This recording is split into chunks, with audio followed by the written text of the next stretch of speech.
Everybody feeling good, stand prayed up. Today we got killer wife realizes cops discover her horrifying secret after 22 years. We about to get right to this video. It's a crazy topic. Get what you need for the video. What's that?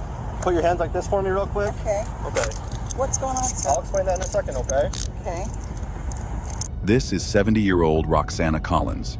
Woo! At first glance, My fault. she That's- looked like that an was ordinary me. elderly woman. But behind that appearance was a convicted killer. Okay, this is what we got. You have a warrant for your arrest. It's for first-degree intentional homicide. And she wasn't the only person involved in his death. So, you got a warrant for you know what you got a warrant for. After Yeah. 22 years, Damn. Y'all 70 years old, 22 years later. Do you, in the comments, let me know right now, if you did something like this, do you think it would ever fall back on you 20 years later? Like if you got past 10 years, you got past 15 years, nothing, no cops, no nothing. Would you just continue on with your life, hoping that this shit just went up under the rug and everybody forgot about it? Cause I know they heart is in their ass right now because they is dying in jail. They're not getting out. They're and who was 70 so years old. cruelly murdered, finally received the justice and answers that had been denied to him for I ain't gonna pause that much, so bear with me. Subscribe so you don't miss what comes next. What he said. Now, let's get into it.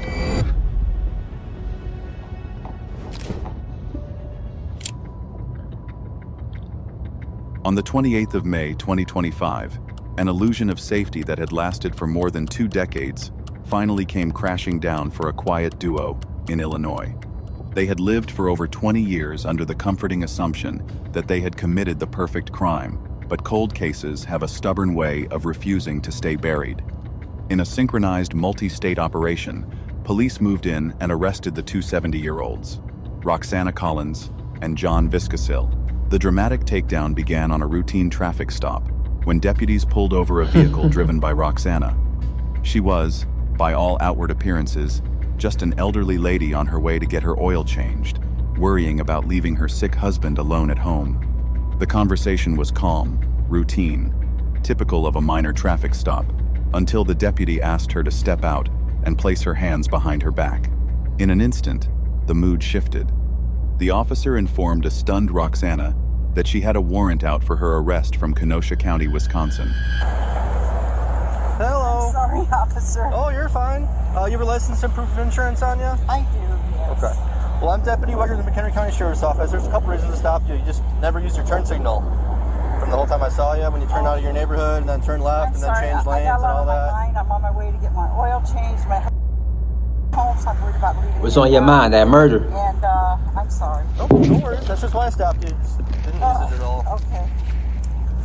So there's my insurance. Okay, thank you. And you want my license? Yes, please. Okay.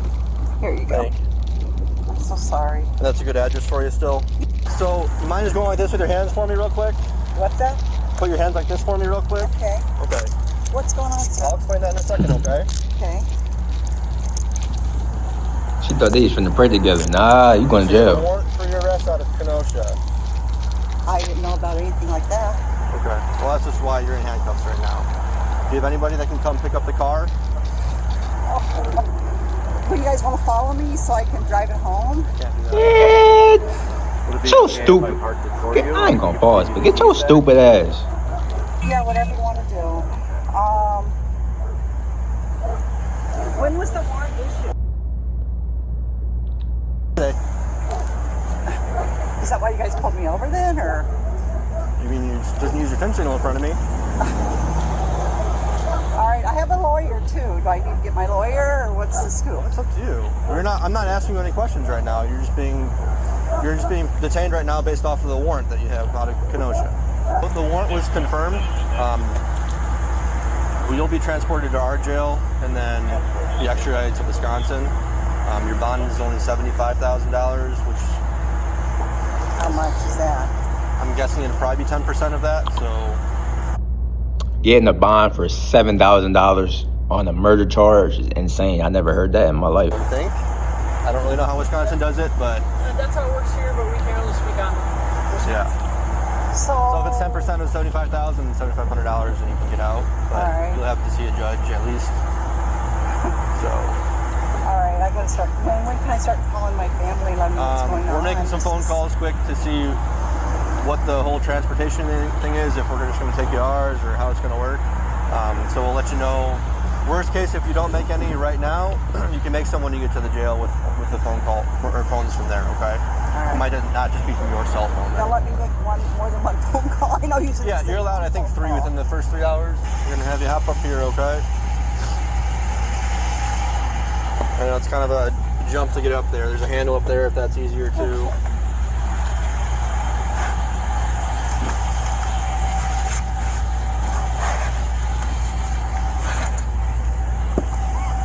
When was the warrant issued? Today. So were you guys waiting for? No, I just drove by and you committed a bunch of these traffic violations in front of me.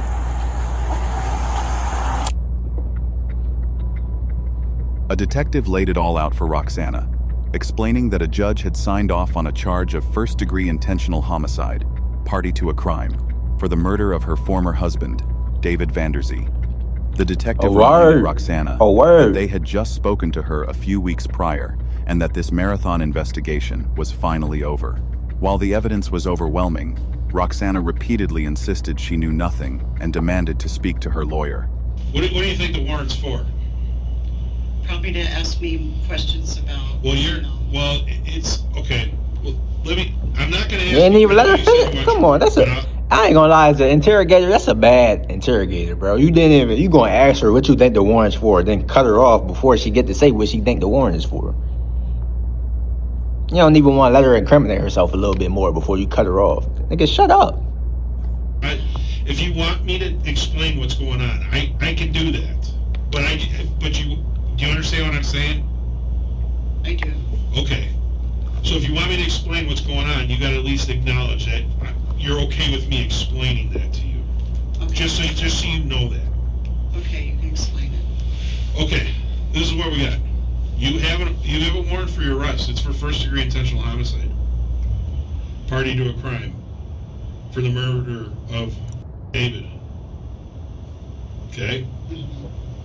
So, we've been working on this for 22 years. I've been on this case since 2012. And then, I'm sure you remember we just talked to you, 4 or 5 weeks ago? So, we've done a lot of work on this case. I mean, it's been a marathon. But this is not just a warrant, just a question.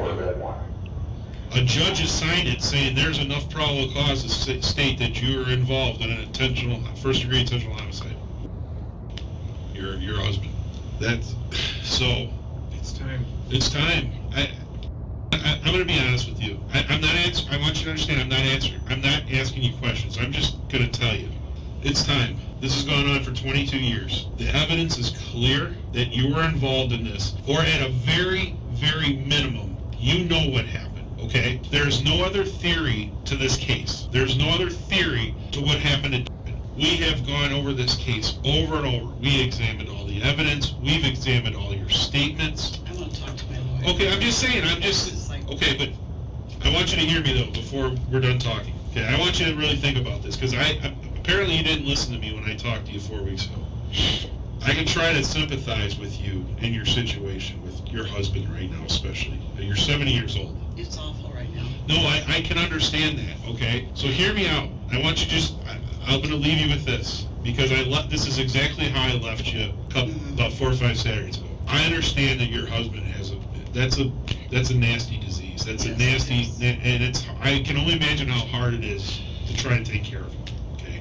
Like me and Kelly told you that day, you can either be treated as a witness or you can be treated as a suspect, okay? This is where we're at now. I'm going to be in full disclosure, I was really hoping that I was going to get a phone call from you after we left your house at some point saying, hey, I really would like to talk. That didn't happen. That's why I pushed this off. We pushed this off as long as we could, because okay, well, I'm going to tell you right now. That's why we pushed it off. You know damn well what happened. You know it. And what I'm trying to tell you is this. I'm going to leave you with my card again, and so is Jason. If you want to ever talk, you You want to be treated like a witness instead of treated like a suspect. This is something that we can talk about.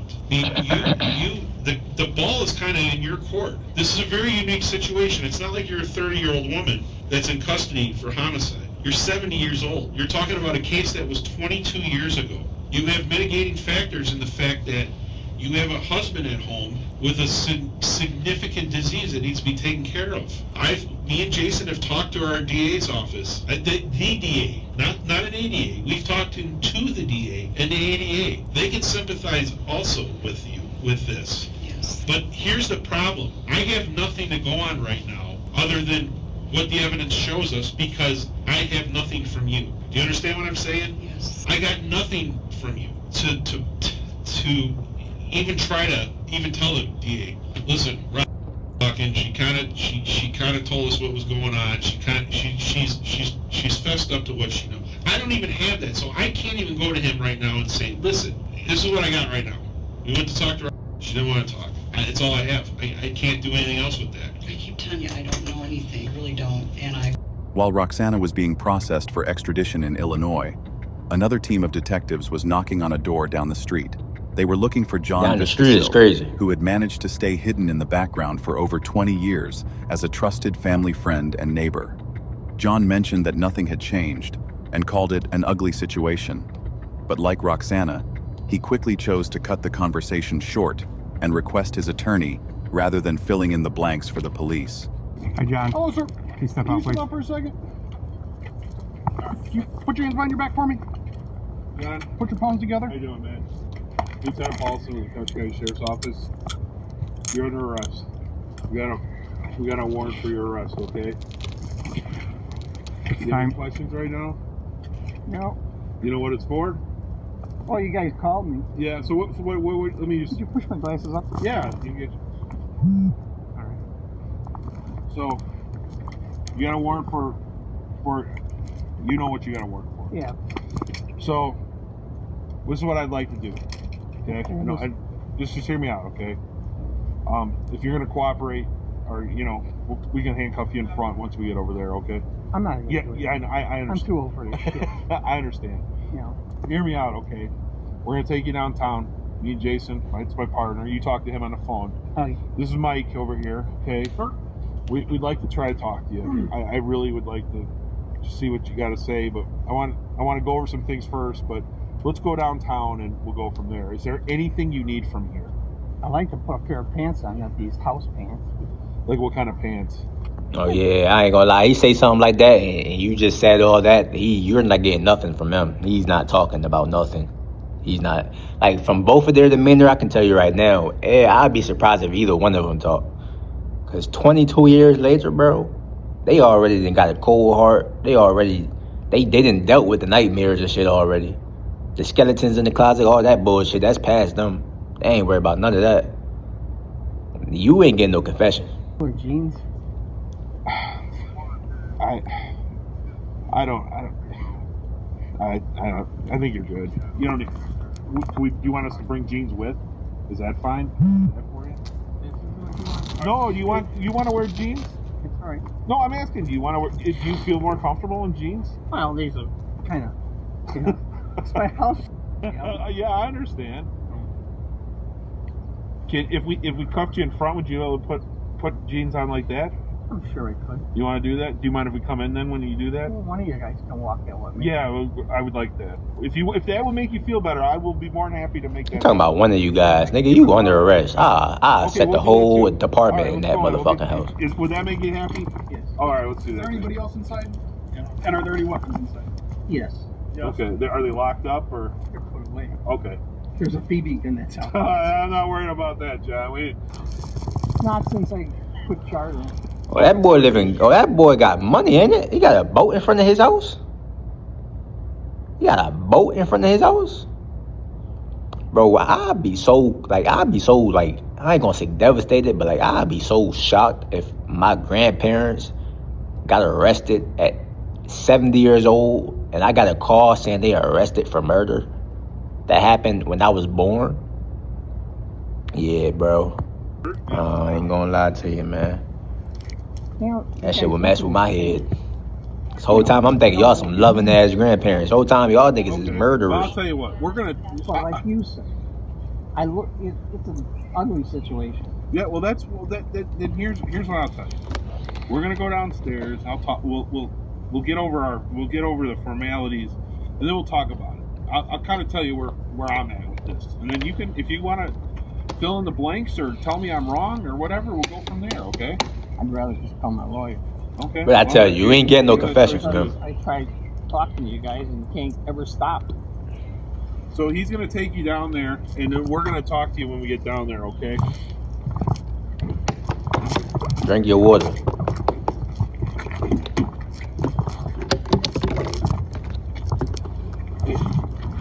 Stand behind me. Yep. Okay.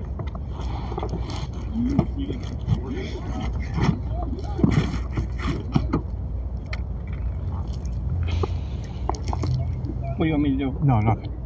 He's gonna help me. To understand why a judge finally signed those high-stakes warrants, you have to travel back to the late night of the 22nd of September, 2003, in the quiet town of Randall, Wisconsin. David Vanderzee, a 50-year-old Navy veteran, was winding down. I told you it was around the time I was born, bro. He was born April 7th, 1950, goddamn. I was born April 15th, 2003. So y'all killed him like 4 months, 4, 5, 6 months after my birthday. Down inside his home. He was a newlywed, having been married to Roxana for just 2 short months. There was no forced entry into the house. 2 no months signs is of a crazy. struggle, and nothing was stolen. It was a cold-blooded execution, as David was shot 5 times in the back of the head at close range. At the time, Roxana told investigators a terrifying tale of a mysterious, random intruder who had slipped into the house. Meanwhile, their friendly neighbor John claimed he had been out fishing alone all night, even washing his clothes the moment he got home. In 2003, those alibis held just enough water to keep the pair free, allowing them to fade into the background for over 2 decades.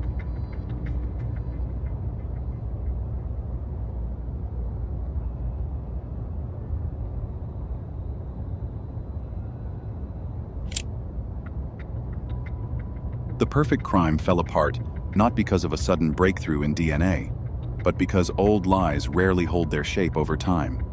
When cold case investigators re-examined the files and re-interviewed witnesses, John's ex-girlfriend finally admitted that his late-night fishing alibi was a complete fabrication. Specifically, the strange detail about him accidentally falling into the water, which he had used to explain why his clothes were soaking wet and heavily bleached the night of the murder, simply did not add up. But the more devastating crack came from Roxana herself. On the very night of the killing, before forensic teams had even processed the scene, she reportedly told neighbors that David had been shot, a specific detail that only the killer, or someone who knew exactly what happened inside that house, could have known. Then came the phone records. A flurry of calls between Roxana and John on the day of the murder erased any remaining doubt. The story of a random prowler didn't just weaken, it vanished entirely, giving way to something far darker, a hidden affair and a calculated betrayal. You know, I wanted to talk to a lawyer. That's it. I understand. That's your right. I just 2 months though? This case isn't 2 going months. away, obviously. Yeah, there's an actual arrest warrant for first-degree intentional homicide, so it's not going away. We are more. If you decide you want to talk tomorrow or the next day or whatever, we're more than happy to drive all the way back down here to talk to you. Okay. Well, first I'm going to talk to my lawyer, see what he advises. Okay. I mean, innocent people go to jail all the time, and I'm sorry, I'm scared. So I'm like, I've got a lot in my life I've got to worry about right now. I understand. So that's all I'm saying. Imagine getting married and your wife can't wait 2 months before having an affair with the neighbor. Understand that this was not taken lightly, and the fact that a judge signed off on a probable cause warrant for first-degree intentional homicide should tell you something. This is not a fishing expedition. I mean, this case is as solid as can be. Okay.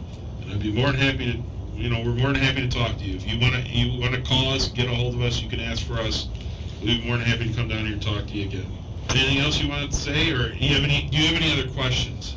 I guess not, no. So, like I said, you'll come down here, you'll have an extradition hearing. Looks like you do possibly have a bond. I'm going to confirm that, but Do you know how much, or? it's, I think it's like 75,000. And what do you gotta come up with, like? That's cash. No, I mean, you don't pay the whole 75,000. Yeah. Usually it's a percent. Right? Not because it's a Wisconsin warrant, it's a full thing. It's so Illinois does like a 10% bond or whatever. That's Yeah, not Illinois. In Wisconsin, it's a full amount. it's crazy. Yeah. Why? Do you think you can come up with you got 75,000? No, Okay. who has 75,000? Well, I know. I'm just saying. No, A lot of people. no. All right. Is there anything else anything else we could talk about, or do you have any other questions? I guess I should say. No. When was the warrant issued? Today. All right. It's been a process. After we went, just so you understand, we did give you some time. Because I'll be honest with you, I really believed that you were going to call me. I did. I'm just telling you what I think. All right. I believed you were going to call me, and you didn't. And finally, we had no choice. We had to do this. So, and again, the judge signed off on it. So, I think that should tell you something. When can I call my lawyer? You could, I don't know. I mean, whenever these guys will let you. Okay. Why? Do you want to talk to him like now, or? Well, I just want to know what to do. I mean, I don't know. I mean, I could ask them if you could call him. Tell you what to do. You If could that's get what you ready want. to I mean, die I in could jail. definitely put a request in for you to see if you want to call him. Well, I was told when I come here I can make some phone calls. That's why I wanted to know. And Yeah. Hey guys, I'm sorry, I'm done for now. Okay. I'm even just looking at this. I mean, you're gonna have an opportunity to call him. Unfortunately, I'm pretty sure I know what he's gonna tell you, but you could tell him to call me or Jason. We've worked with him. Yeah, we've worked with him a couple times. So we know him. First person who talks. What? First? The Get first. the gold ring or what? What's that? Oh no, the first person who talks is gonna get significant consideration. I'm serious. You trying everything to get her to talk, boy. She not going. We're not talking about it. You know, you're not 30 years old, and this is What's this? I don't 22 know. years ago. You're 70 years old. I mean, you're not. We talked about this the day, you know, when we talked to you at your house. I know. I'm really trying to. I'm trying to understand your situation and trying to work with you, and but I can't. My hands are kind of tied because you're not giving us much. There's nothing to give you. I don't know how much more I can tell you. Well, I don't believe that, and you know that's not true. You know that.